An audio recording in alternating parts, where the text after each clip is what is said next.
All right. Oh, are trans people going to be listening to this? Exclusively. I'm Yeah, actually pretty not. much. Oh, I'm actually not interested in being on the show. You're trying to do cis outreach right now. I forgot you're on your cis outreach tour. In 2017, Universal Studios announced the birth of a new shared universe of monster movies, bringing their classic horror icons into the contemporary franchise film landscape.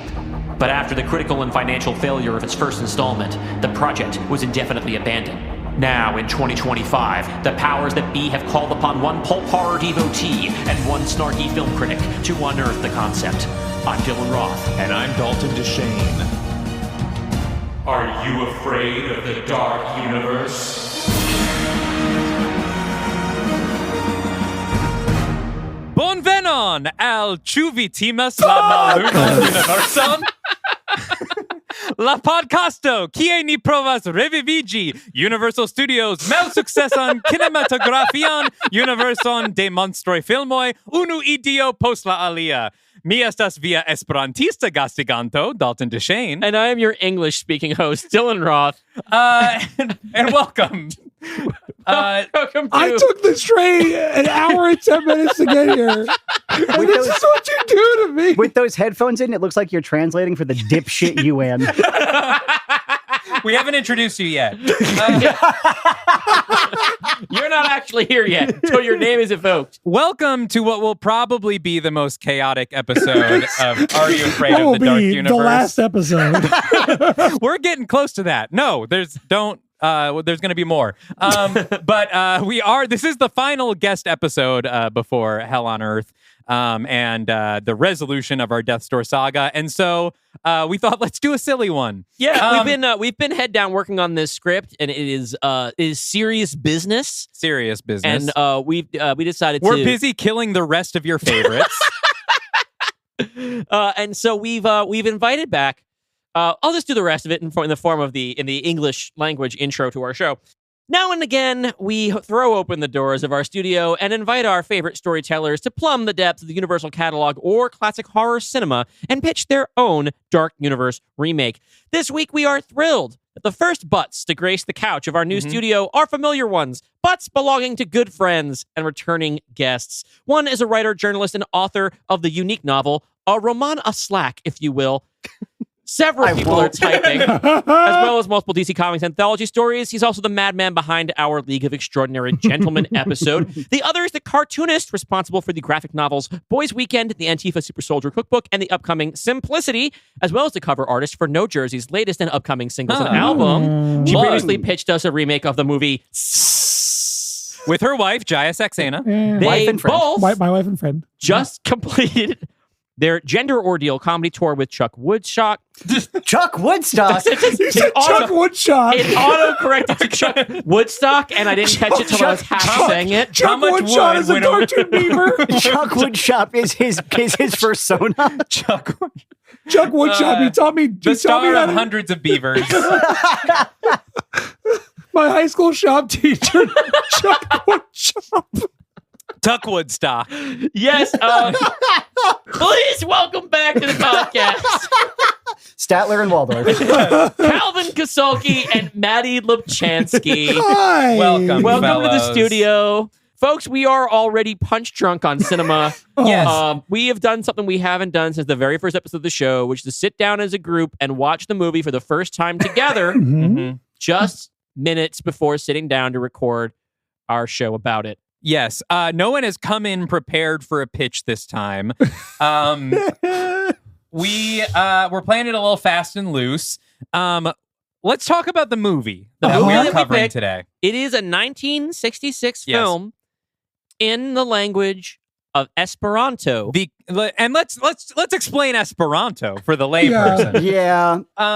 For the normal person who doesn't know about Esperanto. Actually, first of all, I want to go back because the first time Calvin was on the show, Calvin was one of our first guests because Calvin is I live in your backpack like Kazooie. Yes, exactly. I just turned around and unzipped. And is that what happens?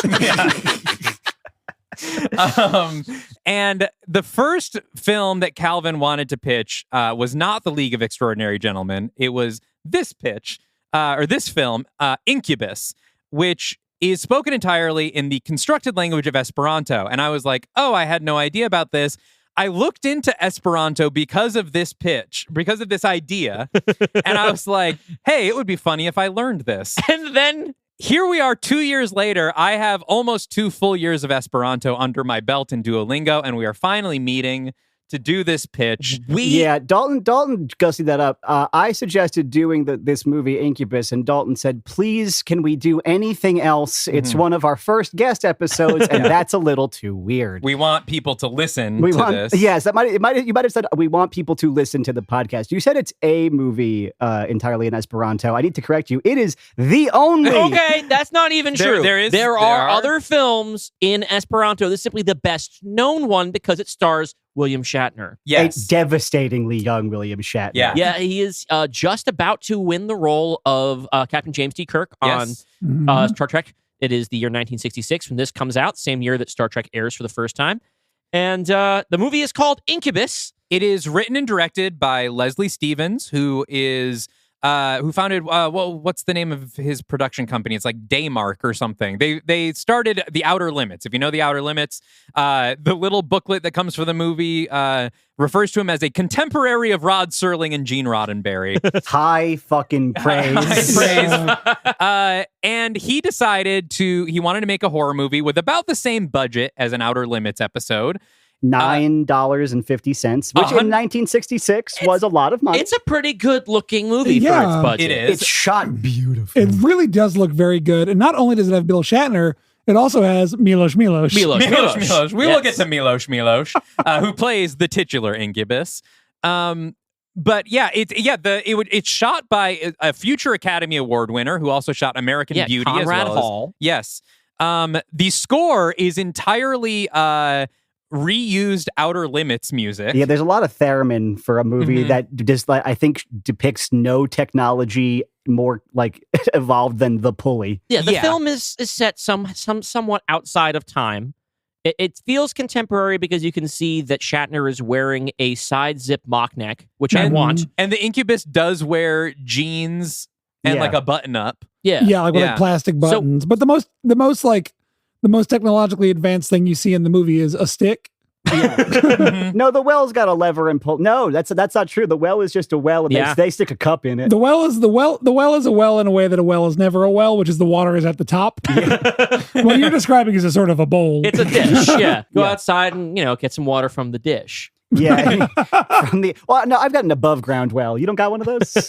We were a little poorer growing up, so we only had an above ground well. That's called a bucket. Welcome to my big brick bucket. Yes, that's what I call my ass. Now, see, we had a topper, and you had to go for one more. I got it. That's like a feeder warm up. Is my big brick bucket. Oh yeah. You say it 10 times fast. The rain in Spain falls mainly in my big brick bucket. You do it in the Hey Fred Schneider game. So yeah, the movie takes place on an island that we were calling the Island of Esperanto. Right. Yes, but I think it's supposed to be a kind of like Corsica, like it feels vaguely Mediterranean. It was filmed in Big Sur, California. The Corsica of California. The reason it's in Esperanto, we never really explained Esperanto. Esperanto is a language. It is a constructed language invented by a Polish ophthalmologist in the 1920s because he thought if there was a universal language, wars would stop. Which, as a Polish man in the 1920s, is something that you would have been highly fucking motivated to do. Oh boy! So he thought it would be the easiest language to learn. Here's the thing, though. He was a Polish man, which means there is a sort of preponderance of the letters V and J that you might not have in a language constructed by a non-Polish man. It is basically a big mishmash of all the Romance languages and Polish. And so, just all the most important languages in the world, according to one Polish man. According to one Polish, and I can't stress this enough, ophthalmologist. Yes, it is apparently the highest, I believe the highest concentration of Esperanto speakers currently are in China. There is a Chinese state radio station that broadcasts entirely in Esperanto. It is still spoken by some really sophisticated individuals around the world. But Esperanto speakers were persecuted by the Nazis, so now your jokes aren't that funny, are they? That I don't have any identities that were persecuted by the Nazis. So, Yeah, this is cool couch to be on. Yeah. hey, what does this Jewish transsexual think about that? So we were basically all equally persecuted here. You know what? I'm not really that attached to my identity. I always refer to myself as a Nuremberg Esperanto speaker, which is like, I don't really speak Esperanto, but the Nazis still would have rounded me up. Yes, Oh no, you would hate to be the one. So consequently, I'm like troublingly pro-Israel. Yes. You would hate to be the one Esperanto guy on the train. What are you in for? Yeah, What are you in for? How do you say what are you in for in Esperanto? Kio vi estas. In for is tough. I don't know the grammatically. Anyway, this movie is entirely in Esperanto because Leslie Stevens thought it would sound weird. Correct. And it does. Because Great it's like, job. it's kind of almost English, but it's not a language anyone's going to recognize. If you were so- concussed, you would think that they were speaking sort of Latin. Yeah. It was like, oh, it kind of sounds like Spanish. It kind of sounds like French. It kind of sounds like Yiddish to me a little bit. Yeah. Just because it's like, oh, it's romancy Germany, but also Englishy, but also something else is happening. Right. Yeah, a little flavor. The on it. overall effect is, I think, kind of effective. Mhm. I was thinking a lot about there's this art book I really love called the Codex Seraphinianus that I'm obsessed with, and I talk about it all the time. That sounds like black magic. Yeah, but it is just a big art book by this one, I think an Italian illustrator that's like an encyclopedia of like a made up place, and it's all in a made up script and in a made up language that nobody knows what it says. But the overall effect is like you feel so transported and it feels so alien and strange because it is in this thing that is like someone knows what it says. Right. Not me. Yeah, it creates the very Brechtian distancing effect that makes you feel a little apart from the film, which I also was thinking to myself, this is just like Brecht. I'm sorry, Miss Italian art book over here. Was that a little too highfalutin? Here's the thing. In an art book, I can see why that is particularly good. Because for one thing, you are experiencing it differently at your own pace as a reader. Here, what you've done, or what this director has done, is saddle a bunch of actors with some really flowery, complicated dialogue that they have to deliver in a language they just learned. And the only person who's really able to do it with conviction is William fucking Shatner. Yeah. Who really puts his ankles in this. Bill Shatner is doing Richard III. Yeah, he's doing he is because, and I think it's a similar thing, like Old English versus this like constructed language. It is not natural to a modern person's mouth, so I think he's just gone to, okay, what's the closest thing? And it's this very speechifying, very sort of formal thing, and that would be Shakespeare, right? Sometimes he is very comfortable and casual with it. I get little bits of like the little asides that Kirk will do to Bones in there. Yeah. Right? Well, think about Bill Shatner and how like it's 1966 and you're the first person that's to say it's Klingons set phasers to stun. Like you have to also deliver that, which is basically an alien sentence with some conviction, right? Like it makes sense. Yeah. To go to the dialogue that happens in this movie, and it's a very pedestrian plot. We were calling it sort of Rocky Horror variously, or Beetlejuice. It's these, the Incercist. Yeah, the Incercist. It's the reverse Exorcist. The lines in this go incredibly hard. Yeah, there are some fucking bars in this movie. Well, we should describe what happens before I talk about how fucking sick the dialogue is. Before we go into the plot, I want to give a little more background. First of all, about the Esperanto thing. They wrote the script in English, of course, and then translated it. There was nobody on set ever that actually spoke Esperanto. So the grammar and pronunciation, I noticed, was not exactly up to snuff, but because they were just reading it phonetically, it makes sense. But this film was long thought lost. It was considered a lost film for many years. It was supposed to get a home video release in 1993, but the studio was like, "Oh yeah, we burnt that accidentally."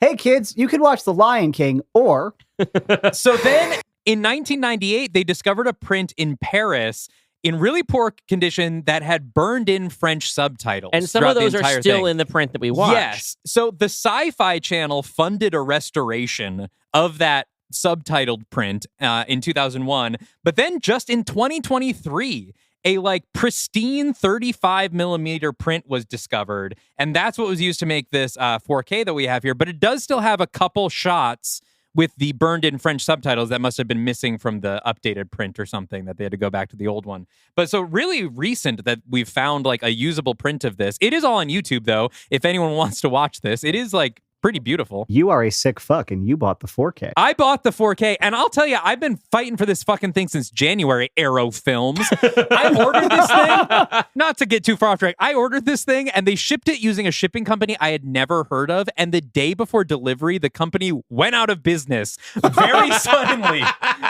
And I messaged and I said, where is my package? And they said, the shipping company has it. And I said, they don't exist. And they said, okay, we'll send you a new one. And they never did. And so I had to cancel my order. But anyway, it's And you know what? Our great reward is that we all got to sit down together and watch the 4K print. That's right. Of Incubus. And look, it looked great. I highly recommend it. It's better than whatever's on YouTube. It looked pretty good. Yeah, there was like I would say maybe a dozen shots where I was just like literally out loud like, holy shit, that looks so good. Yeah. My man loves to stick his camera in the dirt. Yeah. If you love low angle shots, you'll love Incubus. And like smoky nighttime buildings. There's some good smoky nighttime buildings. There's the fucking opening where the guy's like buried in the sand. You see his hand sticking out of the beach is so goddamn cool. Later on, we were all going ooh and ah at this searcher shot through the through the outside of the doorway, but it's actually sort of Searchers Plus because there's also a hollowed out window slightly off center that you could see characters. Yeah, you could see characters walk past this open window up this hill and then into the door frame. So you get the Searcher style shot, and that was really beautiful. It was really good looking movie, and with just some again. The dialogue that these people are saying. Did anybody write down some examples? Yeah. I have a couple quotes written down. Should we do this before or after we describe what happens? Will it have a bigger impact let's give a little plot. Yeah, who wants to cover the plot? Who thinks they can do this? I think I can do it, and y'all can jump in if you feel like, because it is a little bit sometimes hard to figure out what's going on, because not only is it in a language that literally no one but Dalton speaks, but it also has some nice people at the CCCP. Oh, of course. Dalton and his friend, the owl that lives in his phone. Yes. Sorry, Dalton and their friend, the owl that lives in their phone. Recently, the app did teach me how to say Duo's name in Esperanto. How do you say duo in Esperanto? It's just duo, but it like treats it like a vocabulary word. It quizzed me on it. Yeah. Okay, Anyway. and now this computer didn't just die, right? No, but I should probably wake it up. It's all right. The Spanish word for sandwich is sandwich. So like, sometimes it's just the same word. The French word for email is email. Retposto. Don't call me. You can't fucking call me that. Okay, so Incubus is it's set, as we said, on this sort of anonymous island. Theoretically, it's contemporary. It's the 60s, but it doesn't really matter. Follows a very small group of characters. We are introduced first to Kaya, who is a succubus, and she is tasked with luring wicked men off to these beachy bluffs to... Not just men, just corrupt people, because she describes that before she kills this man, she did a child. She did I forget how she described a child dying of hate. Oh yeah, a child dying of hate and a widow addicted to grief. Oh, okay. So all right. So it's not just men. She takes on all comers. All right. She's writing a new version of the poem that's on the Statue of Liberty. Succubi famously do take on all comers. Kaya leads people off to the shores of the ocean, where they die and drown, and she reports back to I guess a sort of mother figure who is responsible for all this little crew of succubi, the other of which we only see in the background. Did we ever get her name? A sort of mother superior. Don't recall, but yeah, we'll call her mother superior of the sort of evil succubus. Yeah, let's call her Cunty Jane. Amael. Amael. To Amael. I don't know if we ever hear her name. Well, now we have it. That's a demonic name for sure. Yeah. The village, by the way, is called Nomen Tomb. And did we talk about the well? There's a magic well. But the well never really matters all that much. It really doesn't. It really super does that. But there's like a little preamble to the movie where they're like, in the town of Nomentum, there was a well that healed everybody, but there were demons also. Yeah, there's a magic well with healing water, but also it is just chock-a-block with demons for reasons. Yes. So Kaya is, I think, maybe getting a little bit bored with seducing easily seduced people to their ends. And she wants a real challenge. She wants to prove her value to the god of darkness. Yes. And She so says she's- there are no martyrs or saints burning in hell. And she wants to bring the first one down there, right? Lots of really Crazy. cool ass lines like that. Could they go? It goes so fucking hard. Yeah. Yeah. So- We're gonna make the movie sound so much cooler than it is. So she Crucially. goes out around the island looking for someone to corrupt. And after a pit stop at looks like a monastery, monastery where she with- deems 3 monks to be too creepy. One of them. Can I just please? I Please. want to talk so bad about what this monk was doing. It's never let's talk about the going monk. to leave my brain. She's like hiding on she like hides up on like a tree branch, and she sees a monk walking around, and in one hand he's got a frog, and in the other hand he has what looks like an egg, and he's kissing the egg. Sucking on the egg. He's sucking on the tip of the egg.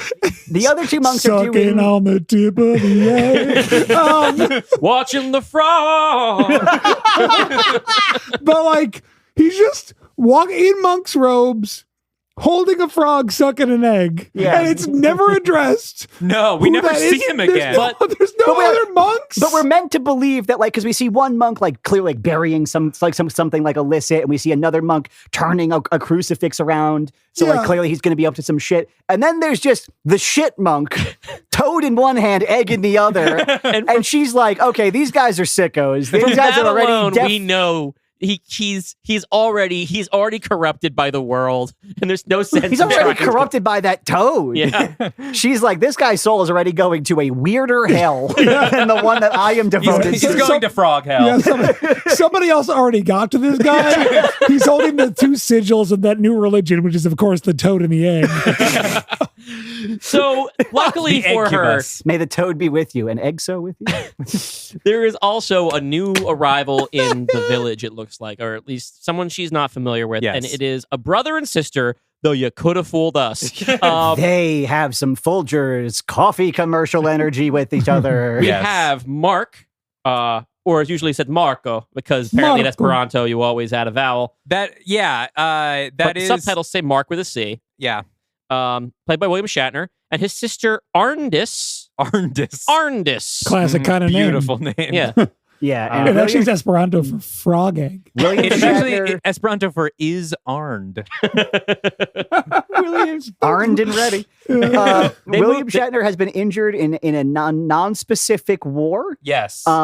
He is a war hero. The War of Nomentum. Yeah, he rescued every injured man on the battlefield while presumably getting his own. We don't really learn what his injury is. He's just walking with No. a stick. He seems But fine. he's the Hacksaw Ridge man of Nomen Tomb. Yeah. He fought in the sort of Spanish Civil War of the mind, I guess. And he's recuperating with his horny sister. Yeah. In a little. Recuperating hornily. Well, yeah, it's the kind of thing where like, well, Shatner is kind of has like resting bedroom eyes, right? So like he's kind of like it's hard to tell if he's flirting with her or if that's just his way. He but says- she definitely seems like she's flirting with him. Which is funny because she is played, oh no, it's the succubus who is the director's wife. I was going to say, if it was the director's wife putting her hands on but Shatner it's like also that. the thing where like Shatner is presented as like, and here he is, the most righteous man in town. And then it's Bill Shatner and his little slutty little mock turtleneck being like, hello, sis. Yeah, he's got his like hand on her lower back the whole time, and he says, "We have the same heart, the same soul." Normal shit that you say to your sibling all the time. Not twins, by the way. We did think maybe They were twins. And yeah. twins. Jesus Christ. Here's the football. Jesus. I gotta go. You know, we learned that she's his little sister, and Yeah. that the 2 people on either side of me are sickos.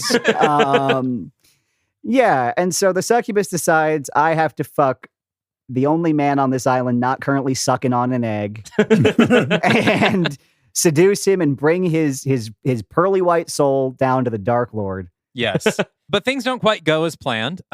She does Also, the sister looks at an eclipse and goes blind. That is something that happens. Yes. That I think we were expecting a little more explanation of, but an eclipse happens. She glances up at it. He's like, hey, don't do that. Yeah.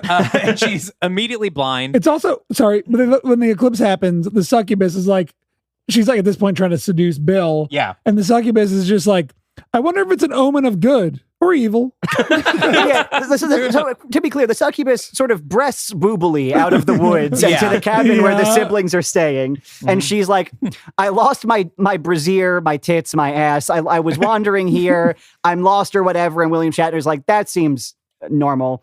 His sister looks at an eclipse for a microsecond, instantly blind, sort of toddles back into the cabin, not realizing that she's been blinded for a moment. It happens a little later, like it's a sort of delayed onset blindness. Maybe she goes back for more eclipse, and that's what happens. Is like he's like, "Don't do that. Can you go and grab us some bread or whatever?" And she goes and they're like, "Don't tell me what I can't tell me what I Yeah, can't." my brother's not here, so I'm gonna look at the fucking eclipse. Eclipse time, baby. So he's like, "Can I escort you like 2 miles down to where you're going? Wherever you're supposed to be going?" And he's like, "Hey, I'm so in love with you. I want to marry you." They have been in each other's proximity for 12 minutes. But as he explains to Arndis a little later, he's like, I have known her for 1,000 years.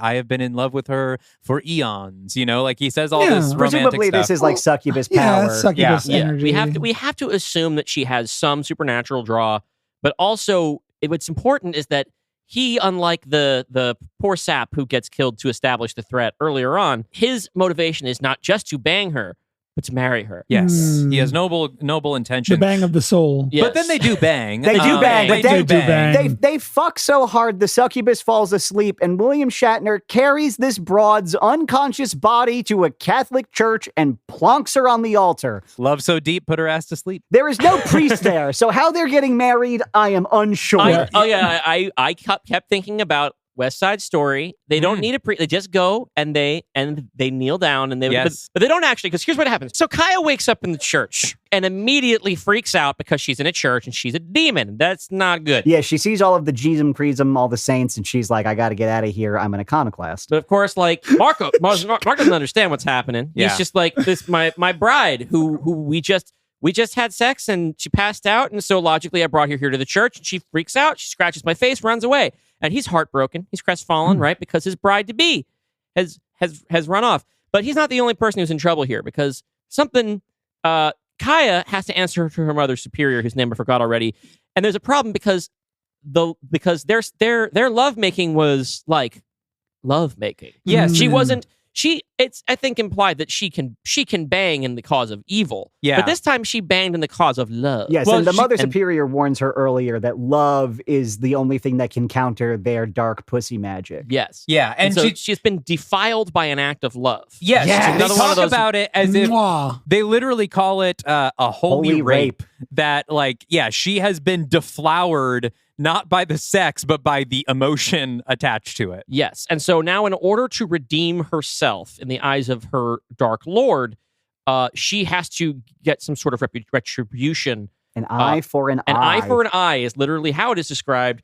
And they say that they can't just kill him because then he would go to heaven. Mm-hmm. They're like, no, we need to make sure he goes down in the dirt. They say he is in a state of grace. Yes. Yeah. Which I did not know that you could fuck so good that you gave yourself absolution. That's crazy. Oh, yeah. I'll give you some pointers. You can get there. It's so good they wrote this movie in iambic pentameter before translating it into Esperanto. Yeah.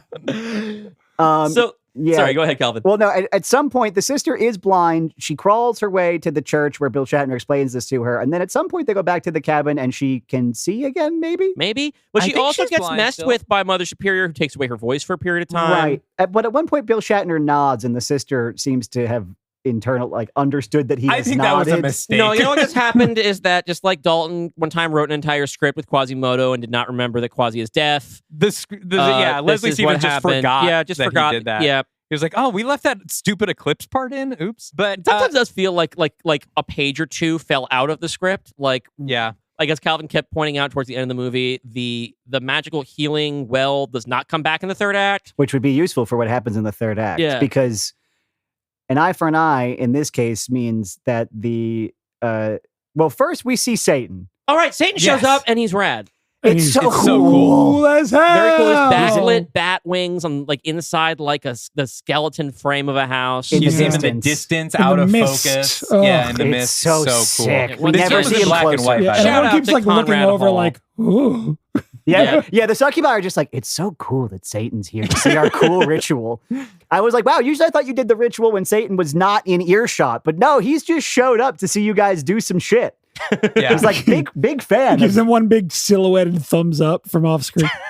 It turns out, I don't know if anyone's ever seen screenshots of the film The Bat with the guy in the stupid bat costume, but if you just take that exact costume and just put him in shadow and out of focus, it looks rad as hell all of a sudden. And so what they do is, and to quote the Mother Superior, they have to open up a pit. Open up the Open pit. up this pit. It's sick. Yeah. Well, they're all like, oh, we got to do eye for an eye. And we're all immediately like, oh, well, the movie's called Incubus. We've been seeing all these succubi, and we know that an incubus is like a dude succubus.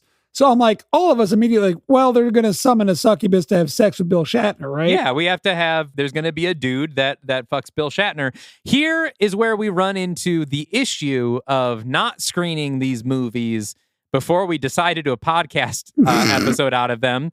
I know, trigger warning for our audience. I know we're not going to show you anything. We're not going to like put clips in here or anything. But this movie does have a pretty climactic rape scene as the incubus takes its revenge. Oh, yeah, there's an incubus So they- now. they- We they open summon- up the pit. They summon an incubus out of the dirt. He do look like the bear from The Bear. He kind of looks like Lee Pace a little bit. He's wearing He, jeans. I he think he looks look- way more like Lee Pace. Holy Okay, shit. I look at him and I immediately see proto-punk icon Jonathan Richman, which I think is really fucking funny because he's the least threatening man in Yeah, I was the going to history say, of this time. incubus dancing at the lesbian bar. The Yeah. incubus is played by Milos. Milos. Who rocks up to the cabin where Bill Shatner isn't because he heard Kia's voice in his dream and has run outside to chase the succubus. And so Milos rocks up and he's like, your brother, he's, I don't know, he's hurt. What are you going to believe? And the sister's like, oh no. And he's like, right, yeah, come. Well, then he grabs her robe and he says, it is white for purity. Insert, I know some writers who use subtext and they're all cowards here. And then she is kidnapped by a bunch of succubi and he says, prepare the black mass. And there is a climactic magical sexual assault. Yes. Which is not very graphic. It is No. No, but tastefully done. it is dreadful, right? It is like dreadful, it sure. is portrayed like It's we horror. were talking about. Yeah, it's a horror scene. It doesn't have sort of like a sheen of like titillation or anything. No. And then they bring her back to the cabin. And when Bill Shatner returns, she is like, save yourself, and dies. Unclear what part of the ritual was the killing part. Yeah. Well, Probably the I part where imagine she had it's sex with a demon. Similar to Yeah. how the guy in the beginning dies and collapses into the sand because he's Well, she drowned his she ass drowns with his the ass. flash. she drowns. Right. Oh, right. She puts her foot She on drowned his him with neck a- and drowns him, which is a thing that's happened like twice in the Dark Universe already. Pretty cool shots though of his like face underwater in the gravel. Shot like a and also motherfucker. Really underwater good. photography in 1966, not common or easy. No, The I mean, shot- we were talking about the shot where she runs out of the church and the camera flips upside down to Oh, follow yeah. doing the her. full James Wan shit. Yeah. And I was like, truly, it's 1966. Is it the first instance of someone runs past the camera and the camera flips upside down? Because Yeah. in order to do a shot like this, the time cameras being pretty big, wouldn't you have had to cut a hole in the floor? Or do a backflip. Yeah, Or just do a standing backflip. Demi Dijuebe did the camera work for this. Yeah, incredible. First AC. No, and then so Bill Shatner comes back. He's still got his walking stick that he's been with, and the incubus is like, yeah, I murdered your sister big time. And so they get into a fight that Yep. everybody gets stabbed with the walking stick. Bill Shatner gets stabbed, and then Yeah, pretty cool. They take the walking stick and they like burn the tip of it so it looks like a flaming knife as they're fighting with it. Yeah. Super cool. It's always like Cool. very silhouetted shots and it's like smoking, Yeah. which is very cool. And the succubus is like, let him kill you. the Mother Superior, because mother- yeah. the Milos has the better of Bill Shatner, has stabbed him in the gut a couple times. Yeah. And is about to do the sort of coup de grace. The Mother Superior, I think we're supposed to believe, freezes time and that Bill Shatner is not privy to this. And then says to Milos, no, if you kill him, he will go to heaven. That is antithetical to our whole Yeah. thing. Yeah, you got to let him kill you. Yeah, you have to let him kill in anger and corrupt his own soul. which he does he proceeds to do. But then he returns to the church, like, seeking absolution. The succubus says, we got to get you healed. We got to get you to the sea. And we all know that the succubus does her thing on the at the sea. Yes. And almost gets him there. But then, crucially, her route to the sea is past Satan, who is still in the woods, looming in the sort of burned out building situation. So Bill Shatner... All roads lead to Satan. And so Bill Shatner sees this en route to the ocean and goes, I gotta go to church, I think. I gotta make a quick stop. Yeah, is that Satan? Is that like from Bible?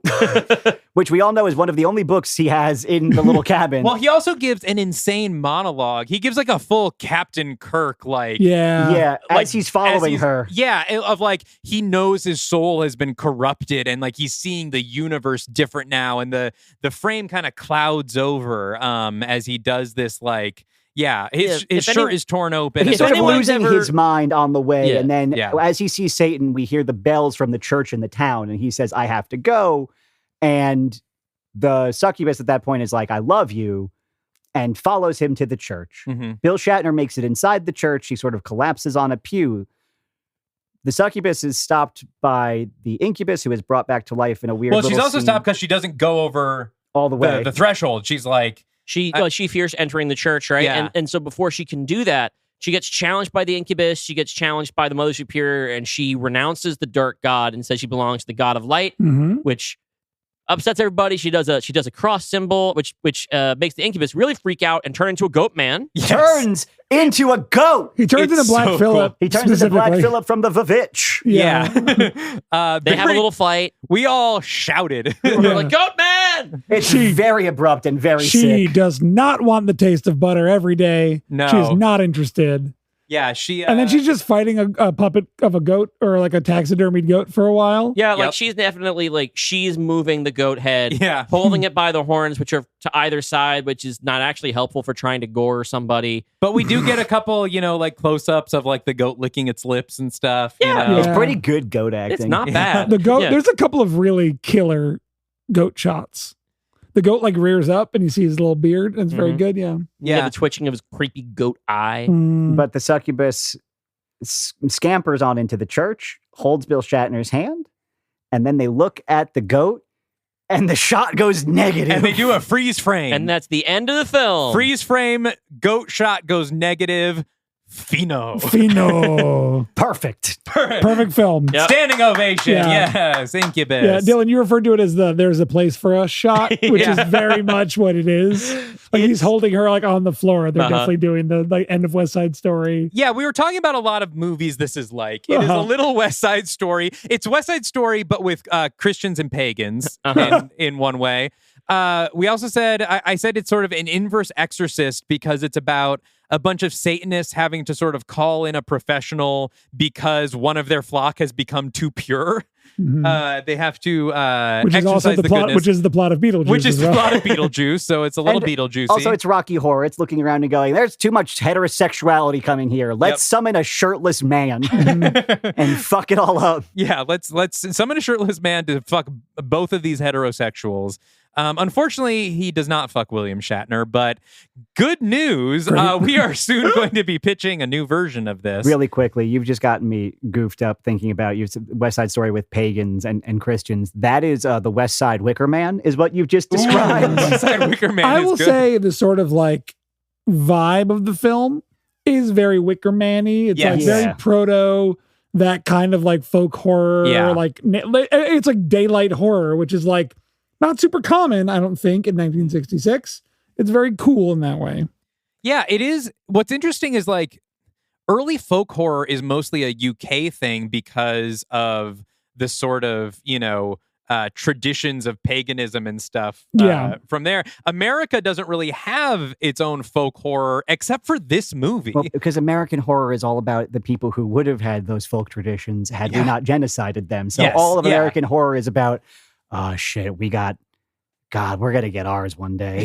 Yeah. They're gonna someone's gonna get us back one day for some of the stuff. And it's all about the fear of that, about the other foot dropping. Whereas the British are like, what if we are still pagans? What if there are still druids among us? It does feel though like a British folk horror movie, but I don't know how much British folk horror there was at the time to influence this, you know? Yeah, like what year is The Wicker Man? It's the 70s, right? It's the 70s. Definitely 70s. I feel like this collar's way too big. Yeah, I was gonna say, when do we get hit with those corn rigs and barley rigs as a society? 1973. I was going to guess 73. Yeah. Should have done it. Would have sounded smart.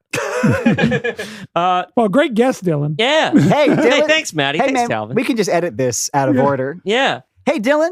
Great guess when you said 1973 before. It wasn't a guess. Yeah. You knew. You know, The Wicker Man came out in 1973. Yeah, there are a couple really good shots where very clearly they are ADRing the dialogue, so the speakers' faces are obscured by each other's shoulders. There's so many shots where it's like people's faces are like, normally when shots are ADR'd like that, you can see their mouths moving, or like if their mouths are blocked, you can see their cheeks kind of like squinching, and like there's some shots where it's just like, no, that's just a shot of someone's face. Yeah, they're clearly not moving their mouth at all. At all. To be fair, a lot of outdoor shooting. Outdoor shots do often need to be ADR'd. You mean outdoor shots on the beach maybe needed a little bit of ADR? You're going to need some ADR. As a production, I don't think it's all that bad of a production. The cinematography pulls a lot of weight. Well, this was... It's all fucking legible, which is more you can say about some movies today. This was made after The Outer Limits was canceled. Mm-hmm. So like Leslie Stevens had a career under his belt, and he started as a playwright. Like he had been like, this isn't one of those movies where like, oh, an amateur makes their first film and it becomes a lost film. Like this guy was an industry professional. So like nothing about the film looks amateurish. It reminded me of like a middling episode of The Twilight Zone or something. Yeah, the way that it looked and was directed like competently. And even the fucked up, like the obvious like ADR shots are still, again, distancing enough where it's like clearly that is the effect that they are going for. Yeah. And so also they look cool as hell when it's like these like shots of the coven talking to each other. And there's these weird like Dutch angle, like up shots of like people's shoulders blocking their mouths. It looks cool. Yeah, the beach scenes go very Seventh Seal for a little bit there. Yeah. Well, I think that's probably all we have to say about the extant Incubus film. Now, we're going to take a quick break, and when we come back, the four of us are going to put our heads together, and we're going to figure out what the Dark Universe remake of Incubus will be like. Who's starring in it? What story changes are we making? How are we going to put our own little special twist on the concept? Bill Shatner is definitely going to get fucked in the butthole. I would say Bill Shatner is almost definitely... When we come back, Bill Shatner gets fucked in the butthole. Yeah. I'm actually starting my own podcast to work on a prequel film about the Toad Eggman. It's called Toad Eggman. No, you can just pitch that when we come back from the break. Because that's our intellect. By appearing on this podcast, any thoughts you have about Incubus are our intellectual property. Okay, sorry. And by extent, the intellectual property of Universal Studios. Yeah. 5-season Disney Plus series, Toad Eggman. We'll be right back with Toad Eggman.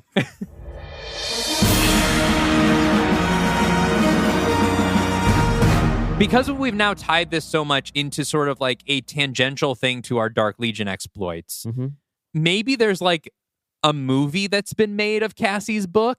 They end up having to jump around through the movie. And so we have scenes from previous Dark Universe movies acted out now by different actors because they're playing them, and they're being dropped into, because like that's the way to like kind of escalate this third act, right? Is like this third act, they're going through like Leave It to Beaver and like a bunch of war footage. There's a lot of war footage on on the TV.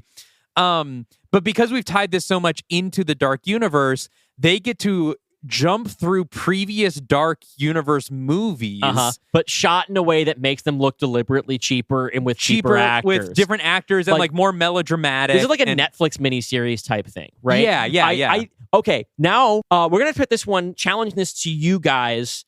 We'll put this in the social post and we'll put it in the Discord. What actors that we haven't used and who are more budget actors should play the movie version of the characters from our fake movies? Yes, who should be the Dark Legion inside the TV as our Jonathan and Horace are going at it in their battle to the death?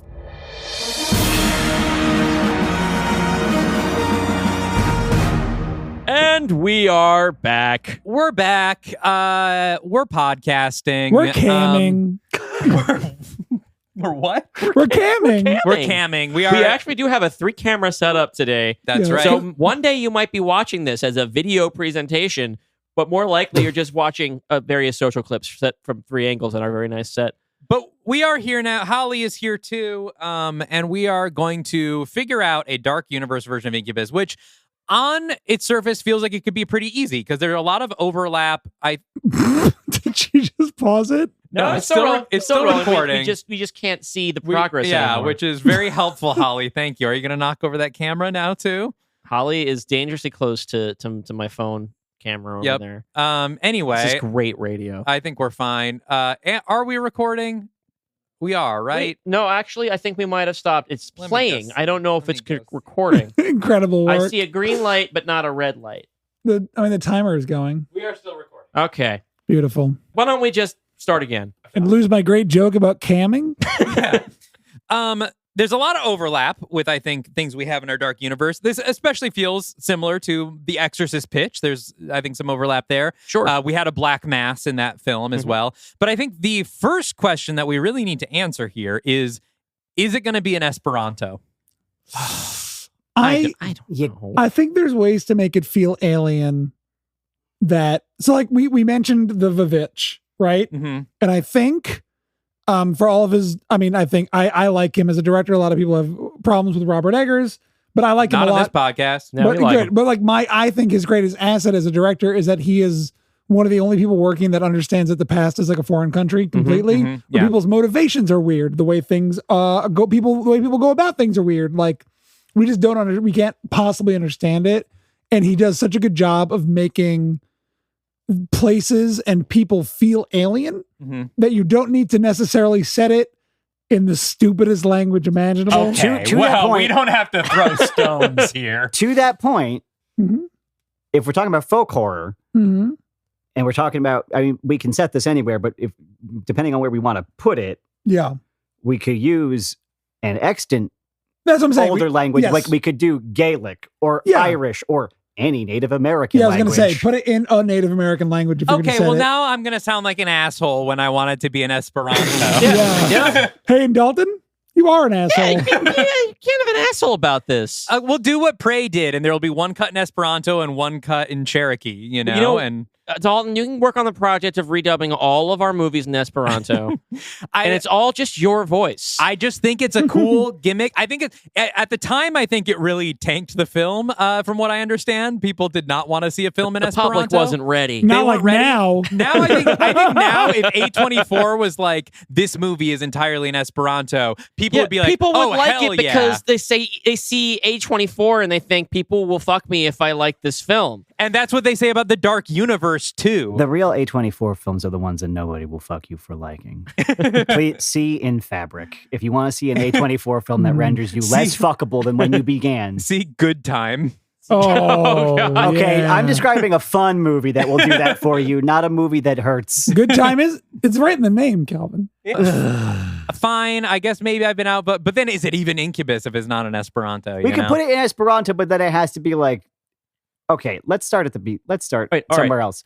Where are we setting the film? The Isle of Esperant. Okay. But they don't speak Esperanto there. Yeah, but they speak Gaelic. All right, my thinking on this is I think it would be interesting if the demonic characters speak Esperanto exclusively. Only they do. So they have their own language that they speak that no one in the audience is going to speak except for Dalton, who is a demon, and Thank you. everybody else is speaking a language familiar to the audience. So that helps to distance Yes. only the supernatural elements, but not the people we're supposed to relate to directly. Hey man, why are all these demons why do they sound so Polish? What's the director have against the Polish? No, I think that makes a lot of sense. I think that's very fun. I was actually thinking that during the movie was that why don't Bill and Co speak English? Yeah, it is weird because they're supposed to be just like normal people. And so, yeah, I think like having our sort of audience insert characters or protagonists, like you want to feel closer to them, but then make the Succubees. The succubees are just like, they just got really into it. They were like, yeah, universal language. That's cool. If there's a universal language, we can fuck anyone all over the world, It feels very demonic to be like, oh, a language designed for world peace. This is ours now. Let me co-opt that. All the demons learned it in the 60s, like getting prepared for to take the world by storm, and then it just never happened. They're like, well, we like it. It's ours now. Yeah, it's our. Hey, it's kind of our thing. Yeah, I like to say the word elevator as elevatorum. Apparently, here's some Esperanto little fun fact. Oh, okay. I'm sure it'll be really fun. I'm It's sure gonna be it'll really be a fun. very fun fact. In Duolingo, they taught me, they kept saying the phrase pasporta servo. I was like, what is pasporta servo? Apparently, it is a program where if you're an Esperanto speaker, you can go online and find other Esperanto speakers and stay with them all over the world for free. There's basically like a free Airbnb network exclusively for Esperanto speakers. This is woofing for nerds. But you can only speak Esperanto while you're there. Or they kick have you the to fuck out. exclusively speak Esperanto with whoever you're staying with. But you can like go on and be like, yeah, Esperantists, come stay in my, guest room at no charge, just so I have someone to fucking else talk So are about you called this an with. Esperantist? Yes, that is true. No, I have nothing further to say. I feel like Esperantisto. none of my interests are ever going to be as dorky as this. And this is me talking. Look, this is because you're able to talk about Star Trek on every single episode. I rarely bring up my Esperanto, so I just get one to kind of dump it all out into. I also get to talk about Star Trek on this episode, as a matter of fact. That's true. It is. We have the Shatman in the house. It is a Bill Shatner joint. Took too many Benadryl and I've seen the Shatman. This is suddenly not a This safe is suddenly space. not a safe space. Okay. So we want to keep it on a small rural island. This is no longer a safe space, the final frontier. I kind of like it out of time a little bit. Yeah. Out of time, out of place. Like if you want to make up a place, that's fine. But it should have a little more specificity to it to make it more interesting. And I think maybe like some more people. No, Yeah. I you know what I like as a setting? I like the coast of Maine. There's a bajillion islands. And Oh, yeah. Yeah, Maine, put them on Mount Desert Island to see what goes on.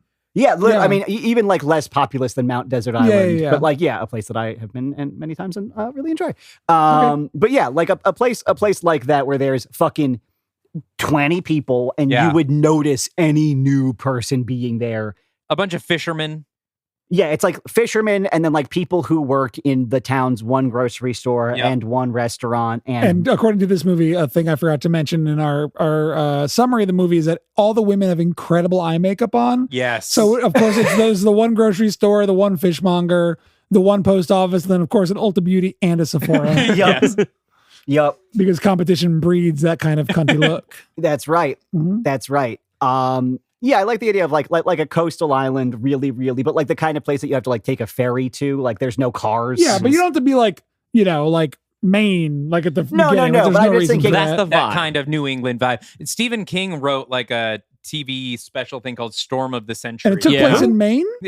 Can you believe it? I haven't heard it. Who? But it was very similar. It's like on one of these islands, you have to take the ferry and a storm happens. So it's completely isolated from, and now it's kind of sounding like Lost. Yeah, We you know can't- what? We 'Cause can't fucking have both of these. That we can't have your JJ and Lindelof Esperanto. invented the idea of setting a story on an island, actually. Yes. Yeah. And that's right. islands. They invented the concept of islands. Okay, sidebar. All that- land used to be connected. yeah, Doggerland. We used to be in Sidebar. Pangea, and then a little show called Survivor came out. Yeah. And If you ever get the pleasure, one time Dalton described, and I'm not kidding, the entire series of Lost to me.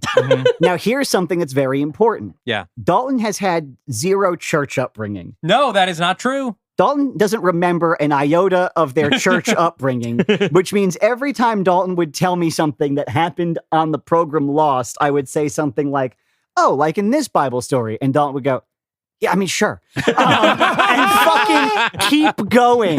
It's like somebody told you they read the Poisonwood Bible, but never the regular Bible, That's and right. they understand zero metaphors. It's remarkable. Lost is my religion.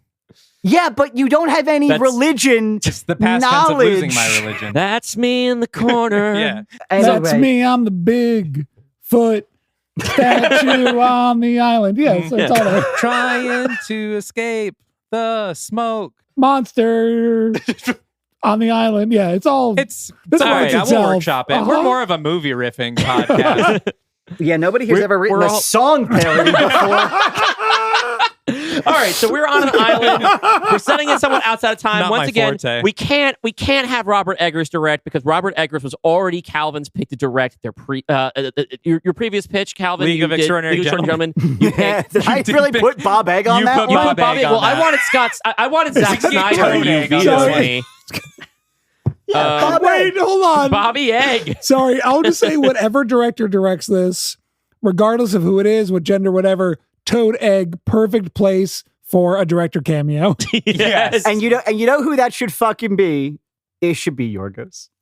Oh, Yorgos Lanthimos. Wait, that's- Yorgos that- could do this. That's an incredible idea because my idea for the Mother Superior was Olivia Colman. Oh, wait, did we have Yorgos do something in the No, Dark we've never Universe? had Yorgos. And as they say, as Yorgos the nation. I will say about Yorgos, that's actually really good for this functionally, is that Yorgos is like, I think he kind of deked everybody with The Favorite, which is like kind of a sweet movie. Yeah. Hey, real quick, this is Dalton in the editing bay cutting in from the future because Mattie demanded that I come in after the fact and point out that what she meant to say was Poor Things, not The Favorite. Apparently, the movie that Mattie thinks is sweet from Yorgos Lanthimos is Poor Things, and was very embarrassed to find out later that she had said The Favorite. Okay, so I think she's going to say The Favorite again a couple times, but here we go back into the episode.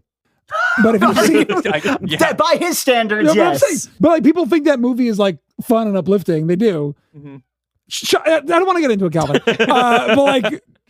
But people do. People like that movie and they think it's fun. Yes. But you watched, I don't know if you guys saw Kinds of Kindness, but it's incredible because he's just like, hey, remember everybody? I'm so fucking mean. And like, I think a mean director would do an incredible job with this And Yorgos movie. would absolutely make characters speak Esperanto. Yorgos also very experienced at making a movie for $15. Yeah, Like and- Yorgos very good at like, okay, buddy, here's a cast of 5 people. Go nuts. Yeah. Make me feel like I'm dying. Yeah, Yorgos would fucking kill this. Yeah, Yorgos. Okay, so we got our director, I fucking love which means that regardless of who we pick to the play, Greek freak, they call him. The Greek freak. A joke for Mattie only. whoever Well, I they- laughed anyway. It's what they call a very good Greek NBA player. whoever we pick to play, Milos is his name. Milos, that Milos, Milwaukee Milwaukee Bucks Bucks. power forward. Milos.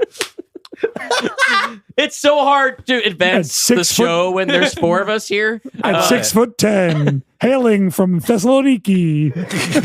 from Nomen Milos, Kumen. Milos. Co-starring with Adam Sandler in that pretty good basketball movie that came out on Netflix last year. Basketball. Basketball.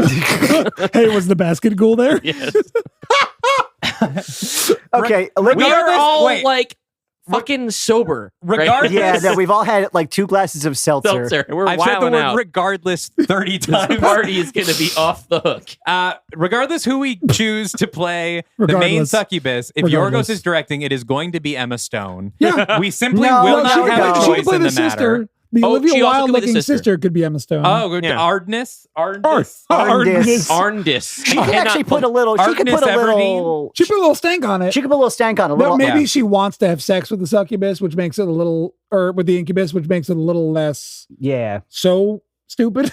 yeah, yeah. No, we could give the 2 protagonist characters instead of having them simply be acted upon. Yeah. Sure. But yeah, I think you're right that if we're putting Yorgos in the bitch, Olivia Colman is the Mother Superior. Yeah. Olivia Colman, man. Mm-hmm. We had already cast the Incubus in our conversation before, which was Austin Butler. Yeah. Yeah. As Memphis Incubus. Yeah, Austin Butler, who we will simply let cook. Who wants to come with me now to the dark pit of hell? We're gonna give him the, Really good Austin Butler Elvis. What the fuck? Fucking very Oh, good. been working on a movie I've seen 75 times. Yeah. Listener, something you should know is that you got a couple boz heads on the program right now. Imagine what Boz would do with this. The wrong stuff, and it would be so fucking funny. His Joan of Arc with bated breath. I'm so excited. It's going to be so bad. He's going to understand none of it. No, he's going to understand none of it, but it's going to be the best movie I've ever seen in my life. We're going to give Austin Butler the Bill Skarsgård treatment and just say, hey, we're going to lock you in a closet for a month. He's locked himself in. Yeah. He's going to go live in hell to method act. We need you to come out the nastiest little freak anyone's seen. I've locked him in a confessional for 60 days. Like if you thought his performance in Dune Part 2 was off-putting, just wait until Incubus. Austin came back from prep smelling like brimstone? Yes. Yeah. Yeah, we've locked him in a confessional. We've been feeding him the Eucharist. He's been living in a little hovel like the nun in the Devils. It's going to be great. He's going to come back normal. Now, who is going to be our Bill Shatner? See, that's really tough. That is tough. So what we're looking for is somebody we want to be more convincingly than Bill, perhaps, play saintly virtuous, right? Mm-hmm. We're looking for somebody who reads a little younger. Shatner here, probably about 32, right? Early 30s. Yeah. Maybe we're but looking he's for a little got 60s 30 face, which is like we want a 40-year-old. Yeah, like because he could very much be 25 in that and looking like he's 35. Yeah. The way that everybody had cigarette smoke acting on them at all times. Yeah. But I mean, at this point, he's already had a stage career, and now he's about to have his first television. We want like 2010 John Hamm would have been good. Yeah, but maybe, not 2025 John Hamm, because then there's the problem. I was thinking about this because there's a real issue where all of our hunks are too busy turning to the camera and being like, yeah, which so you can't get. Maddie has made a face. Yeah, sorry, yeah, they're either super ripped or they're making Jim face. Yeah, and you can't get like a Hemsworth because they're all making jokes all the time. Yeah, you can't get a Chris because they're all making jokes all the time. Like, let's just go to the Yorgos to the fucking Nicholas Holt. No, I was thinking fucking Jesse Plemons. No, Plemons has too much menace. Plemons has a ill countenance. I think Plemons has a face like the moon. What are you talking about? No, but he looks evil. He looks like he eats corn for every meal. Jesse Plemons is a very versatile actor because he can also play, think about his character in Power of the Dog, right? He's so gentle. Yes, where he's still a product of his environment, but he is so favorable to the other men, to his brother, right? In sort of the way he behaves towards people. So he can do that. He's not handsome enough. Nicholas Holt is a little fucking goblin. No. Holt would be... Did you see fucking Juror number 2? Yeah. I don't... he doesn't ever look like he's not done a crime. Well, he has done a crime. Here's a swing. In everything he's in. Here's a swing. I want to see Leonardo DiCaprio go freak mode in this. I want him going Killers of the Flower Moon, Revenant... Free, starting out as sort of. He's 1,000 years old. Yeah, but we're talking about a man in his 30s, and you have summoned Leonardo DiCaprio. Yeah, maybe we can get Leonardo DiCaprio's girlfriend to do the role, but we can't get him to do it. Yeah, somebody who can bug. I get what you're talking about. You want somebody who can bug out Leo, but Leo is too haggard at this point. We could have him play Satan if we want to give Satan a role. No, I don't like that he's just I think it's better to be a little back in the distance. Satan's far away. All right, Leo can suck on the egg. You know who? Leo can suck on the egg. Yorgos is sucking the egg in an uncredited cameo. No, we've already established that, but it would be great to have Leonardo DiCaprio playing a monk, and he's got the very top of his head shaved, and he's just hunched over, sucking on an egg. We can have two guys, I think all the monks should be sucking on eggs. Yes. I want to consult. I feel like my job in the script is to make sure the monks are tight. And I want the monk sequence. I want everyone to be sucking eggs. They've taken an oath of suction. I thought you said an oath of suction. The oath of suction is how he's going to be credited. Going to see the oath of suction till later. Then we're casting John Fetterman. Yeah. Oh, that's pretty good. So wait, did we say that Emma Stone? Did we want to give her the succubus or the sister? I think she's the sister. The sister, yeah. Yeah. The succubus has to be a blonde girlie, I think. Anya Taylor-Joy. And no. Anya Taylor-Joy. She's not good in anything. Oh, you're the Robert Eggers fan. Yeah, I fucking disagree extremely, Calvin. Okay, she has iPad face. We're putting this out of time. She can't be in it. She's in The Vitch. Okay, She's the girl in The Vitch. Yeah, she is. Let's She's back fine in up. that. I'm going to put a Mark suggestion out there. I brought up a picture, in case you guys don't remember his face. He's in Dunkirk. His name is Jack Lowden, and I think he has Oh, that guy. the look we're looking for. I He can see plays that. kind of a pretty good guy. Idea. Yes, Maddie. I'm putting my He's in hand up. Dunkirk, I'm putting my Harry hand up. Styles. I'm putting my hand up. It's Yes, Maddie. Sebastian Yes, Maddie. Stan. We already used You him. cast him already. He was in Our Exorcist. He was Yeah, our he's Father he's one Karras. of our movie leads. We can't recast that I one. like I'm sorry. I like the idea of taking a guy who people basically associate as war hero man Mhm. metatextually and kind of like blandly handsome and just jamming him in here. But, Yeah, but I think what the Lowden. interesting twist for his character would be, I think that Gay. Well, Okay. he's going to be by on the top, end. gonna on be. top of that, on top of that, I think that everyone is praising him for his virtue in this selfless act that he did at the war.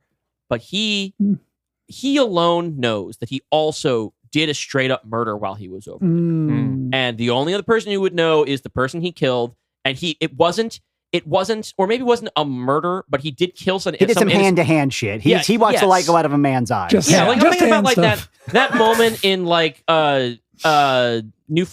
Darwin Cook's New Frontier, where like the Korean War is technically over, but like Hal Jordan is like fighting with this guy in a trench who he can't translate to the war is over. He ends up shooting him in the face because it's the only way to get out of there. Yeah, and it he was- carries that guilt with him for the rest of the Yeah. book. There's the scene of All Quiet on the Western Front. Our main character kills a guy in the trench, and he then Okay. has to stay in the trench with the corpse. Okay, so And that's yeah. probably goes- what Darwin Cook was referencing. Probably a little bit. Yeah, he goes through his wallet. He thinks about his life. He just like kills a French guy with a bayonet. It's black. Okay, so that thing from like like cinema that Yeah. happened. But I Something think along that those was lines. a book, I mean. but it's also a thing that happened in war. Okay, but yeah. I'm not aware of books. I knew about this one because it was had pictures and Sorry, a guys, Green Lantern in You it. mentioned comics and books, but what's war? Can you explain that You'll to me? understand when you're older, Okay, thank sweetie. you. You don't have to know about that right now. Yay! Yeah. Yeah, so something like that where What's the name of this chin-having twink? his name is Jack Lowden. Jack Lowden. Thank Yes. Chin having twink. Uh, That yeah. twink do be having a chin. no, but I like the idea of like someone who's already concerned for their soul, Yes. right? Like Who's that- also on Slow Horses. you. Oh, yeah. All right. What? Okay, so who's our guy's sister then? we said then that. Emma Oh, wait, Stone, Emma Stone. So then who's the succubus? We said Anya Taylor-Joy already, and you yelled at us. I don't because she's too little. I don't know. I feel She- like Little's not disqualifying. That's fine. A succubus should not seem like physically imposing Ana de because Armas. her threat is. I mean, I like Ana de Armas. That's fine.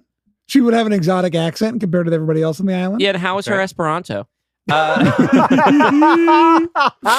If Ana de Armas speaks Esperanto, the wife levels I mean, it is kind of wild that it took us uncharted. into episode 67 Yes. to get to Ana de Armas. Can you show Yeah. me a picture? I know who this is, but I'm on it. She's the Did you see Knives she's the Out? knife out lady.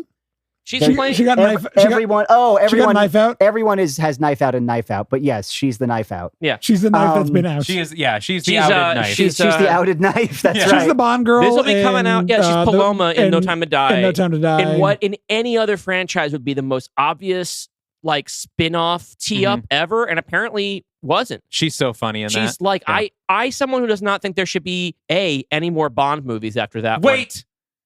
Do we have Vanessa Kirby cast already? I think we do. Fuck. Oh, I was saying she'd be a good succubus. She would be a good succubus. I was watching Dead Reckoning Part 1 today. Haley Atwell. Yeah, I'm afraid you're gonna have to curb your enthusiasm. What about I was also watching. what's the girly from No Country? Nope, from the other Cohen. That's the Western. True Grit. From True Talking Grit. about Haley Steinfeld. Haley Steinfeld. Ooh, She was just very in good. She was Sinners. very good in Sinner Yes, she as was. like a very succubusy fucking lady. I think she would be great. I think She's that would be not cool. cast, is she? No, we have never actually had Haley. I in think a Haley movie. Steinfeld is perfect because she basically kind of plays that role in Sinners. She but, did. Little bit. This would be a little bit of a twist on that. Yeah. Mhm. Okay, There we Okay, go. so that's our main. there's our main 4 characters, Uh-huh. 5 characters. We got Leo right? sucking on an egg in the monastery. 6 No, with it's that. Yorgos. It's Yorgos. They're I'm both saying sucking on eggs. Yorgos is I'm saying he's one of the other monks sucking on egg. It's like There's it's a whole Yorgos and like society. Leo and like Willem Dafoe. The monks Just sort of sucking on one eggs. shot of sucking on egg. in the Suck Yeah. Society. Yeah. Okay, so any other Sucking off. the Suck Society. The Suck Society. Yes. So we Which is have the name of the order. We live in a society. Did you think this was going to be a quick episode to record? Oh, this one's going to be normal. We'll We have haven't Maddie even and Calvin started over. the plot. We haven't even started what we're We've going to been on do. a comedy tour together for months. all right. So what we want to do here, I guess. Chuck Woodshop isn't here, then we'd never get anything done. We'd be building a shelf. Tasteful table in front of us, though. Yeah. Beautiful zebra wood. Look at the joining. Did we ever actually say the actual name on the show? Yeah, Tuck Tuck Woodstock. Woodstock. Okay, Yes, good. Tuck The actual name of Chuck Woodshop. Chuck Woodshop. It's a bad drag king. Yeah. How Good much old wood Woodshop. Good old can Woodshop Chuck Chuck. Woodshop Chuck? Yes. Okay, so we're keeping mostly the bones of the story, right? But we just want to give all the characters a little bit more More complexity. bones would be great. We should add some bones. Some skeletons. You just got so excited about bones. I love skeletons. Call me Dr. Bones because I Okay, love bones. every film you've ever seen has at least as many skeletons as it has characters, except for Frozen. Except for Frozen. Which has more, as we all Well, know. No, well, it's a snowman. The snowman, notably, No bones. in the only line from that movie that makes me laugh, which is, "I don't have a skull or bones." Mhm. But he says it funnier, despite being Josh Gad. Despite being Josh Gad. Josh Gad has not yet been in this dark universe, and because we have not yet created a character wretched enough. I'm Who's sure he's- Renfield's Renfield? Can I come on here to pitch Renfield too? Barry Keegan is Renfield Barry- Jr. Yeah. Well, no, Renfield needs a Renfield. That's the tagline. Every Renfield needs a Renfield. One of the worms or insects he eats, that's Josh Gad, Yeah. There you go. who I'm sure is fine in real life. He's remaking Airplane, and we all can't wait for that. Oh God. All right. So we've come up with kind of the little twists that we have on Mark. Now for By which you mean Arndis- he gets fucked. well, no, the twist the whole thing where he's Right. racked with guilt over a secret. Yes, I was and thinking also about and the also gay maybe sex. and also maybe closeted. Sure. Yeah. Also, maybe. Hey, look. On the one hand, I'm stressed out about what I did in war. The killing. Well, the killing is what they pay me for. The fucking, I feel a little bit weird about. Yeah. All right. Well, okay. So if we do want to go down this particular plot path, then maybe the deal with him is He been sucking and fucking. he's so we're setting this Something else. outside of time, and we can imagine that any time now inclusive perhaps is not the best time to be queer in almost any Huh? place. What? This is so- the first I'm hearing of this. Yeah. I'm having fun right now. I was actually born in this room and have never left. We were born in this room. We grew up in this room. Yeah. What's weird is when Dalton moved in. And we turned you away from the walls where you were watching those wonderful shadows. Yeah. Okay, and so perhaps Mark's thing is he feels he had some gay sex in the war Mm-hmm.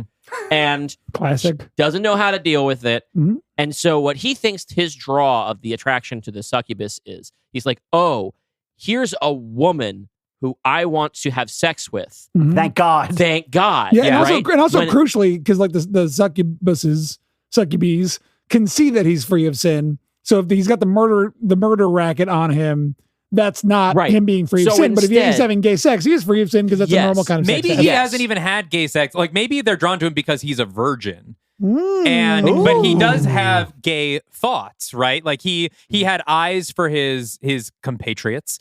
But then he's like, yeah, like you said, like, oh, I'm attracted to this woman. Finally, he's like, he has a lot of shame about it, and so The then, first time ever, and it's because she is an actual succubus. yes, Well, yeah, I but mean- then that makes sense. Which also why he would be like, we have to get married Exactly. now. He's looking, this is his way. Yeah. This is his way out of having to ever deal with it, right? Yeah. So now so that kind of I'm horny.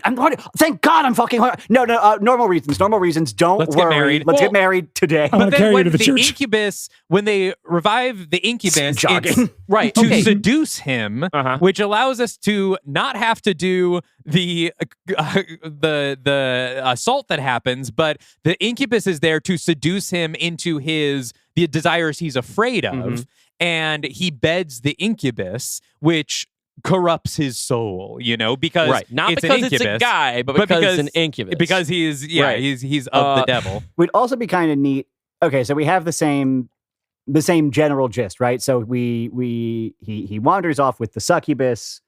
They fuck. The succubus starts falling for him because he is this very just pure of heart guy. He's like, we got to get married. He takes her, maybe, I guess, passed out because of the cool sex still, to this church. She wakes up in it. She bugs out. She runs away. Okay, eye for an eye, right? We have this same scene. Olivia Colman would eat this shit up. I'm just thinking of the incredibly hard lines like beware of tears that the succubus delivers to like her sort of mother superior. They're back at the cabin in the film that is extant. Bill Shatner has the dream where Kia is calling for him and he wanders off. I wonder if her not being physically present to sort of glamour him means that Bill Shatner's like, wow, weird dream. Or our guy, what is our twink's name? Mark. Okay, the character Mark, the actor, being like, wow, crazy dream. But he does not run off after her like the succubus was supposing. Because if he's just not within physical, 10 feet of her. He's not feeling it anymore. He's not feeling it. And so when the succubus comes to snatch his sister, the Incubus Mark can be like, hey, well, hello. And our Incubus can also be attracted to him in turn. If he has this power on the succubus, I don't see why he wouldn't also be appealing to the Incubus. So if he doesn't run off after this woman because he's so horny he becomes stupid, Mark can be there to deflect this, meaning that he can go off with the Incubus. The succubus can come back to try to be like, hello, Mark, you're supposed to be following me as a decoy. And then the sister is there, and now both siblings are gay. But here's where we can add a little bit of supernatural conflict that we can have. Or the sister can murk the succubus, whichever. What we do frequently in the Dark Universe is we often have, this is really more my thing than Dalton's, a little bit of an action-adventure twist at somewhere. I'm not going to go that far with that, I don't think, but I think there should be like a climactic supernatural confrontation. I think we have conflict here because I think the succubus has fallen in love with Mark.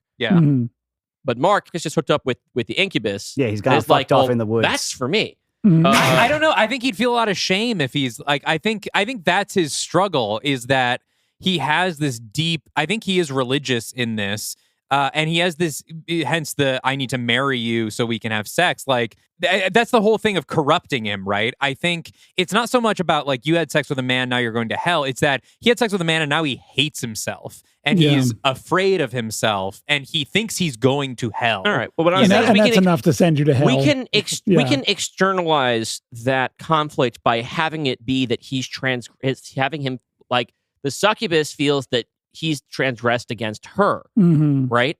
And that can kind of stand in for like the sort of betrayal that he does feel that he's betrayed her as well. And so that we can kind of create a conflict. What I'm trying to do is get the Incubus and succubus at odds.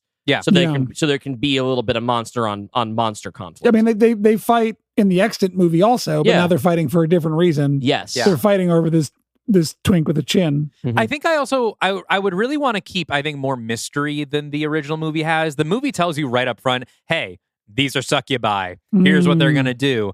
I think, like, Yorgos especially, like, keeping the movie from Mark's point of view, Mark and his sisters, as they just sort of wander, or like go to this island, again, this is like fishing village, for whatever reason. And all this, like, we don't realize when Mark falls for the succubus that he's being like glamored, right. And I think we need to like letting it sort of unfold more like a mystery as Mark, and maybe even like his sister is uncovering things before he does, and that's like kind of her function. Well, I was gonna say because she's kind of been sidelined now. So if we keep it from the siblings' perspective, Mark can be the one who is being acted on by these demons, and the sister can be the one who's actually uncovering the stuff. So we essentially now make her the lead of the movie, and then she's investigating. I also think it might be interesting to because she can overhear, because we can also do homages to some of these very cool shots of like the succubus spying on the monks and then spying on Mark and his sister. In this case, we can have our Emma Stone, right, as a sister, spying on the succubi and being like, what are these robe-wearing freaks doing? Also, to explain why they're unfamiliar to the place, we can just have like, this is our grandparents' cabin that they had. Mark's recuperating. The sister's going there to just help him chill out. They're just like, well, you seem really fucked up from the war. Let's just go here. There's like 6 people in this town. It'll be really relaxing and we'll chill together. Because a toad will suck on an egg. Because a toad will suck on an egg. And so we'll you know, just as them as like outsiders who have like a familial into this, but why they would be here and be strangers to the place as adults, at least. But I like the idea of this of not revealing the succubus bit until later and that giving the sister something to do. And especially since the movie is called Incubus, and we were ourselves thrown off by the fact that it opens with a bunch of succubi and the incubus doesn't show up until the last 10 minutes. 20. Okay. All right. Of a 75-minute film. Perhaps a viewer walking into this movie would not immediately suspect that the women are the problem. Are the demons here. That's a good point. Yeah. It also, I think, gives a reason for the succubi to be a little more aggressive against Emma Stone. Like, I think we can maybe keep the part where like the succubus like takes her voice. Yeah. Because she doesn't want her telling Mark what she's discovered and things. And we can have them like sort of incapacitating her. So she's like kind of desperately trying to like help him and is unable to, you know? Yeah, I think also sort of if what Emma Stone observes is sort of them doing basically the thing that the current movie opens with, which is like drowning a guy, and we can sort of visibly see the succubi getting more powerful. I kind of like to be able to see that like they need to be stealing souls to be able to have the power to like summon an incubus, take your voice away, but that runs out. Right. That they need to be sort of constantly doing this churn. Because I like the idea that they become more powerful and then that is tapering off, and then they become more desperate to steal the souls of one of them. And they want Mark's soul because the more pure a soul that they capture, the more potent the energy is. Yeah. But also the more dangerous it is, as we find out, you know. To try and do, because you might fall in love with a hunky war veteran. Feelings. But yeah, I like that because at the beginning of the movie, you know, she says like, that guy we see killed is like her third of the day or whatever, you know. And there's only 12 people on this island, so they're going to need some really good shit. Yeah. The succubi have been there for 3 days and they've just run through everybody. Right. And I like the idea that we're sort of seeing that like, we understand the source of their energy and how desperate they are for it.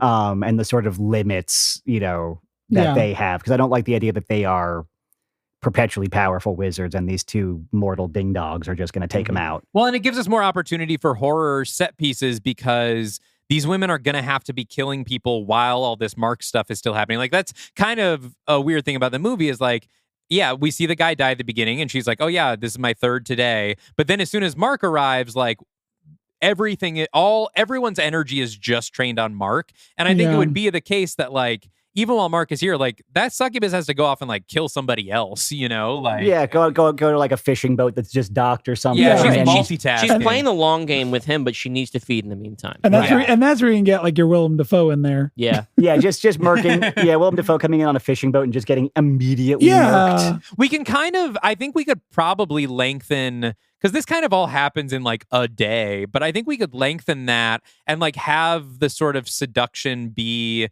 a couple nights or something. And so like then while he's sleeping, she's going out and killing, and the sister is to the following. town's one shitty bar. Yeah, exactly. Yeah.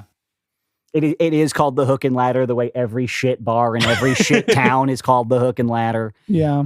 Going to the Sephora to get more liquid eyeliner. Yeah. Got to get there before it closes. She's like, when is this guy going to That's a 24-hour Sephora on that fucking island. I'll tell you what, it's the only 24-hour Sephora in existence. It has to drive through. But those women are fucking snatched, beat for the gods, etc. So the only conflict we have so far with any of our mythology is something that doesn't even have to be a notion we have to grapple with, because as we established in our universe, everybody goes to hell regardless of their actions. But most people don't believe that.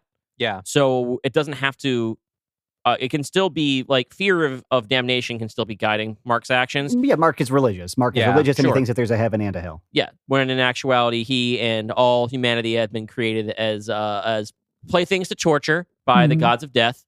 And I think it's less about like we need to corrupt his soul so he can go to hell, and more we need to corrupt his soul as revenge, or as fuel. Right? We talked about how fuel. Their magic is fueled by the consumption of souls they corrupt, and the more corruption they're responsible for, They have to enter into it willingly. Yeah, Yeah, there's yeah. one of the succubuses, there's a scene where she's like wearing a lab coat and she's like the delta of corruption that we cause. They have to really this many calories. They got to really explain all of it. And Emma Stone's watching through binoculars. Playing with them. No, but I think it's the idea that they have to enter into it willingly in order to use it, right? You can't just be like, ha-ha, and like, do it to somebody in the grocery store who's not paying attention. But it is that eye for an eye thing where it's like, oh, you've taken one of our sisters and you have corrupted her with love. We need holy rape. You did double reverse corruption. You have been defiled by his love. Yeah, so now we need to do that to you by making you feel as defiled and dirty and self-hated as possible. But again, you have to enter into it willingly, hence here's an incubus. Yeah. I kind of wanted to introduce one more character, which is I think that we should also have like a human male love interest for Mark. Somebody who I think this town on Fuck Shit Island. I think he could be having a dalliance or an emotional dalliance with one of the monks. I think we flash back to the war, right? Or we flash back to the war. I want there to be, first of all, I don't think we can flash back to the war because we're now no longer attached to his perspective, right? But I want there. I also don't want to leave the island. Yeah, personally. Yeah. I want there to be a temptation for him on the island that is actually like okay for him to give into, because for one thing, we don't have any resolution to his story right now. Exactly, his story as we have it seems to end with him nailing the incubus, which we've established on account of him as an incubus is bad, right? Mm-hmm. So I feel like it would be nice for us to be able to, first of all, have this symbol of a nice thing that our character kind of like deserves to enjoy, that he denies himself, right? That he is choosing this succubus over, right? Like if no magic got involved in this story, the real happy ending we want for him is to end up with Craig. We're calling him Craig. Well, we also have to, if we're not flashing back to the war, we have to establish somehow the homosexual urges that he has, which he probably hasn't told his sister, so there needs to be like someone he's ogling. Yeah, right? somebody, if they're like going to the island because it's grandma's house. He was there when he was a teenager. Yeah, he met this guy. And him and Craig, who by the way is now a toad monk. I need more toad monk in this. Yeah, it could be that someone else who's religious. This is a thing that cannot happen. Yes, but they're feeling it. They both feel it. They both know it. They won't speak about it. And what we want them to do is fucking speak about it. And the way that we can get at the end of this story, what we can have because it's where they would flee. It's if the incubus and succubus are fighting and they are both trying to sort of inveigle Mark into their whole deal again. Mm-hmm. Instead of fleeing to the church where he tried to marry her the first time, he flees into the monastery. Yeah. Which would surely have a little, a little bit of that juice. Yeah, a little bit of that, but like running to be like, you have to help me. Yes. Yeah. Like there are actual demons after me. It would also be a little funny to have like the monk who he's in love with be like, no, they're not demons. And he's like, no, literally, I'm not talking about my fucking feelings for you right now, big man. There are demons after me. We're warding off the demons with these toads. But then if Craig also gets to represent this sort of the other way out of this is to choose this life of like isolation and celibacy, which is not making Craig very happy, but it is keeping him pure of sin. That's the thing. I think the way that like we give the sort of melancholy ending here, it would be too on the nose and too happy of an ending if Mark was like, finally I have accepted my gayness and I can be gay with Craig now. No. Right, but I we don't have to have a big soaring music and a kiss. No, but Craig is there for him at the end. And defending him against these demons that are after him. And the big thing we're talking about, he runs there, he's not afraid to go there. Mm-hmm. That is the big leap, is that when he is in this turmoil and when he goes to Craig. When he's seeking like comfort and peace in his life, he's going to Craig. Or physical Craig. Or physical defense against demons who are physically menacing him. Yeah. And also the idea that his sister is like, we got to go to the fucking monastery. Yeah. It is literally a castle. This is the only place that we can defend ourselves. And he's like, man, she's like, shut up. We got to go. And the sort of happy ending is Mark maybe turns to the monastery, becomes a monk where he is repressed and shoving all these feelings down, but living with Craig in this sort of repressed We don't even need to homosexual- see that. We can still end it right after End the it right battle. there. End it after the battle and just be like, I don't know. They figure it out, the three of them. Yeah. I think so. But I like the idea of like a sort of last stand succubi and incubi versus Craig versus toad monks Yes. and these two siblings. I think that would rip. Yeah, that's good. Having all the monks be like, The why? ancient order of the egg and toad. dark fire shall not avail you, frog of Udun. Well, can you imagine having these guys who we think who are like these comedy dipshits the whole time, Yeah, and then having them be like, "We have been preparing for this day. Yeah. We fucking knew this day would come." And That's what the Incubus is like frogs are running. for. Yeah, I was gonna say, Yeah, Incubus that's what like, the frogs are for. the Incubus like running up the hill to the monastery, like, I'm gonna get your ass so bad, dude. And he sees, he's like, oh, is that a toad? The Incubus turning one weakness. into fucking Black Phillip, and then just a bunch of frogs Oh. launching at him. This plague of frogs going after this goat man. That's sick. That's biblical, baby. And that's very Yorgos Lanthimos. Yeah. Yeah. Gross and funny and Yeah. absurd, Gross, funny, dark. but very well set up. Not since Magnolia. Frogs on screen exploding. Frogs on screen that we think are a metaphor, but fuck if we know for what. Yeah. Frogs on film. Frogs on film. Any 3-word, 3-syllable phrase, I do sing that to myself maybe 3 times a day. So thank you for getting that in there. Oh, you're so welcome. Because I was doing it already. I'm not joking. All right. What? If we have any other hats we want to put on? That's This a I baby? think- solid fucking film. I think in episode 27 of the Frog and Egg miniseries is when the monk should finally get the frogs. Okay. The prequel series. Yeah, the prequel series. It's they get the frogs after like 3.5 seasons. I yeah, think. we're doing Sir Frogula. Yeah. That's right. Mhm. All right. Egg door. Is that an Andor? Fuck off. We need to end the episode on the worst joke Yeah. anyone's done. Well, what we're gotta going to end do on is a we're going low. to end the End on a episode low. on, first of all, letting the two of you plug anything that you like. Maddie, what have you got going on? I've got a podcast myself called No Gods, No Mares that you can listen to at nogodsnomares.com. Or What's you can go that to- about? It's about mares, Dylan. Okay, but not gods. No, we're anti both. Okay. No, it's about how every mayor is a maniac, and every Mm-hmm. week we bring you a new mayor.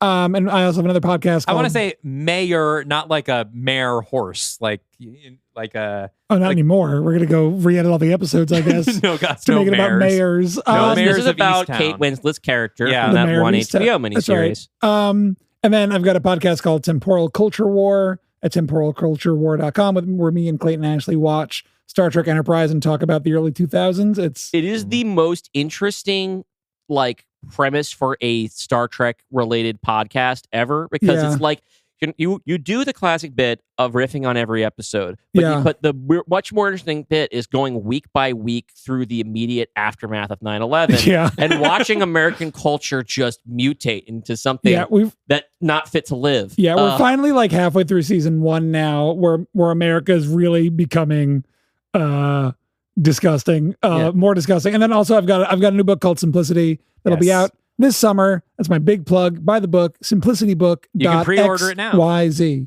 Yes. Pre-order now. Calvin, Pre-order what's it up? now. You can check out my book, Several People Are Typing, wherever there are books. Would you call it a Romana Slack? And I can't emphasize this enough, I would not call it that under any You circumstances. can order at romanaslack.com. No, just type in Several People Are Typing book and my name. It will be there however you want to do it. Also, if you're an audiobook pervert, because you're listening to a podcast, it's a full cast recording, and that will make sense to you if you listen to it. I have listened to it. It's pretty cool. All right. Dylan, would you call it a Romana Slack? I would, as a matter of fact, Maddie. We're also going to give a little shout out here to our patrons. Of course.